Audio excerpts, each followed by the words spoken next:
اوس دلته یو بل آپشن موجود دی هغه دی اکاونټس اینډ پرایوسي که زه په دې باندې کلیک کم نو ماته به د دغې ریلیټډ کم اکاونټس ماته دلته کې آپشن موجود دی ګیسټ چیک آوټ د دې مطلب دا آپشن ډېر خلک ګیسټ چیک آوټ تاسو دا انیبل ساتئ یو دا آپشن شو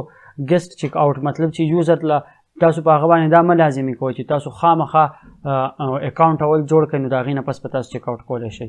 ګیسټ چیک آوټ تاسو انیبل کړئ نو که فرض که څوک رجسټر کول هم نه غواړي اکاونټ نو چې بیا هم هغو شاپینګ وکړي او ستاسو هغه اپرچونټي ضایع نه شي او سیکنډ آپشن دا دی چې کوم ټیکسز او ډیلیوري چارجز دا ډېر زیات مه ږدئ یا هیډن چارجز اکثر کې داسې مسله چې یوزر راشي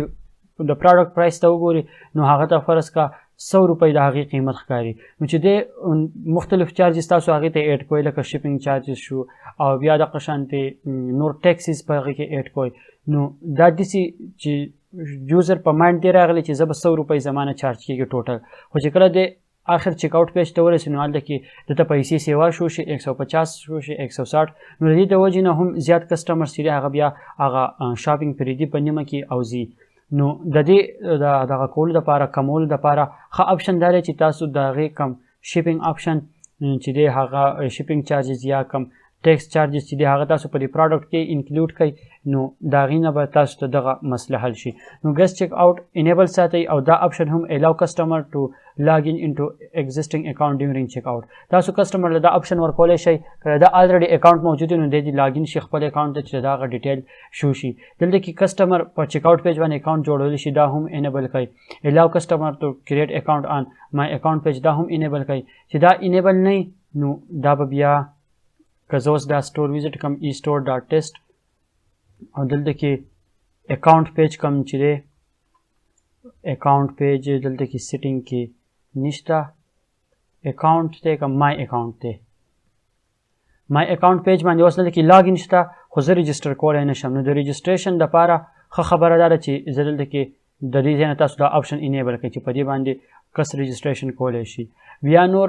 د یوزر ډیټا چې مطلب هغه ریموو کول غواړي هغه ریکویسټ وکړي چې دا ډیټا ریموو کړئ بیا دلته کې پرایویسي پالیسي نوټیفیکیشن کم نوټس دی ورته تاسو ښایي چې زموږ له پرایویسي پالیسي دا ده او کم ټرمز اینډ کنډیشن دي هغه دا دي هغه ورته هم تاسو شو کولی شئ په چیک آوټ پیج کې دا سیټینګ ما سیو کو نو اوس په دلته کې رجسټریشن آپشن انیبل شي لاګ ان اور رجسټر نو اوس دلته کې رجسټریشن زه کولی شم اوس په دې کې دلته کې یو بل آپشن هم دی دلته کې when creating an account automatically generate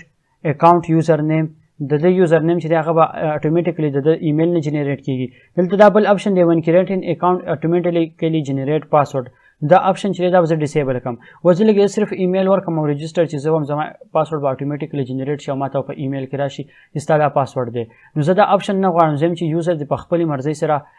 پاسورډ سلیکټ کړي اتوماتیکلی نه جنریټ کېږي نو دلته کې یوزر نیم به ورکړي او دلته پاسورډ ورکړي